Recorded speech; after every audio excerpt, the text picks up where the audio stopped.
Sir मेरा question है, क्या पूजा पाठ करने से, मंदिर जाने से या किसी को दान देने से मेंटल डिसऑर्डर खत्म हो जाता है?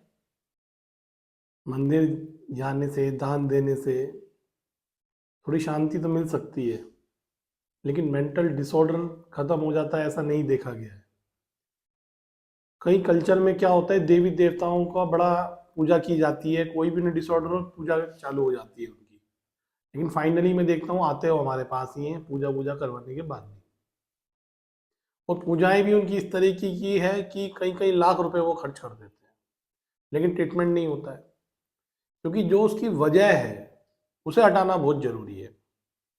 अगर किसी चीज की वजह खत्म नहीं होगी और कोई और आप चीज तरीके यूज करते रहेंगे तो कोई उपाय होने वाला नहीं है। जैसे कि अगर कोई चीज गर्म है तो आपको एसी लगाना पड़ेगा या बर्फ यूज करनी पड़ेगी। गर्म है उसके साथ आप अगर केवल केले के पत्ते रख देंगे तो उससे गर्मी नहीं जाएगी। तो वजह ठीक करनी बहुत जरूरी है।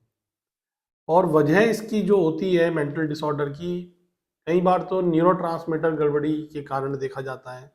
जेनेटिक प्रॉब्लम बहुत ज़्यादा देखी जाती है। और दूसरा कोई लाइफ में इवेंट हो गया हो, कोई स्ट्रेस हो गया हो, उस वजह से भी ये देखा जाता है। तो जब तक वो इवेंट सॉल्व नहीं होगा, जब तक वो प्रॉब्लम सॉल्व नहीं होगी या आपके न्यूरोट्रांसमीटर सेटल नहीं होंगे, तब तक आपका मेंटल डिसऑर्डर दूर नहीं होगा। इसलिए जितना पूजा पाठ और ये सब चीज़ें चलती हैं, इसका एक बहुत ही सीमित रोल है मेंटल डिसऑर्डर के ठीक होने में। और इसलिए आप देखते भी हैं कि इंडिया में तो हर चीज़ के लिए झाड़ फूक है। सांप काट ले तो झाड़ फूक है, पीलिया हो जाए तो झाड़ फूक है, किसी को खांसी आ गई तो झाड़ फूक है।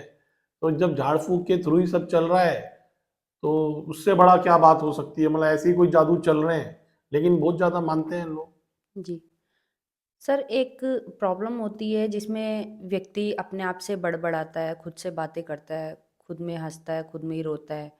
रियलिटी से कुछ ज़्यादा वो कनेक्ट लगता नहीं है। तो लोगों को लगता है उपरालू कुछ हो गया है, कोई हवा लग गई है इसको। तो वो डायरेक्ट पंडित के पास, किसी बाबाओं के पास लेके जाते हैं। तो उनको लगता है ये 1-2 दिन ठीक लगता है, उनको लगता है ये वहाँ से उसको आराम है। बट वो मतलब एजुकेटेड लोग होते हुए भी वो ये नहीं समझ पाते हैं कि ये एक साइकियाट्रिक या साइकोलॉजिकल प्रॉब्लम हो सकती है। तो ये कैसे उन लोगों को पता लगे कि ये मेंटल डिसऑर्डर एक मेडिकेशन का पार्ट है या साइकोलॉजी का पार्ट है? नहीं, उन्होंने कभी सुना ही नहीं है कि इसकी कभी ट्रीटमेंट भी होता है। उनको तो एक ही ट्रीटमेंट पता है, झाड़ फूक, तंत्र मंत्र, किसी सिद्ध पीठ पे चले जाओ। ये बात उन्होंने अपने पूर्वजों से सुनी हुई है। और जब शुरू से यही माहौल चारों तरफ आप देखो, यही सब बातें हो रही है, तो कैसे किसी इंसान के दिमाग में आएगा कि ये डिसऑर्डर है ये। और उन्हें लगता है कि ठीक भी हो जाते हैं कुछ समय बाद, जबकि वो इंसान ठीक नहीं हुआ है। कोई 2-4-5% का अंतर आ जाता है, उसमें लगता है ठीक हो गए, जबकि उनका पूरा जीवन उसी डिसऑर्डर में गुजर रहा है।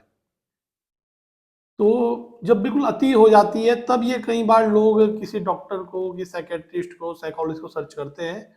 जब तक अति नहीं होती, इनके जितने भी प्रोसेस ये जानते हैं, जितने भी तंत्र मंत्र जानते हैं, जो लोगों को ये जानते हैं, जो ये सब करते हैं, जब तक ये पूरा ना कर लें और जब तक लाखों रुपए ना फूक दें, तब तक इन्हें चैन पड़ती नहीं है।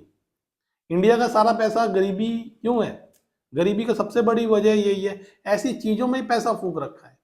एक मेरे पास आते थे, उनकी 10,000 रुपये सैलरी थी।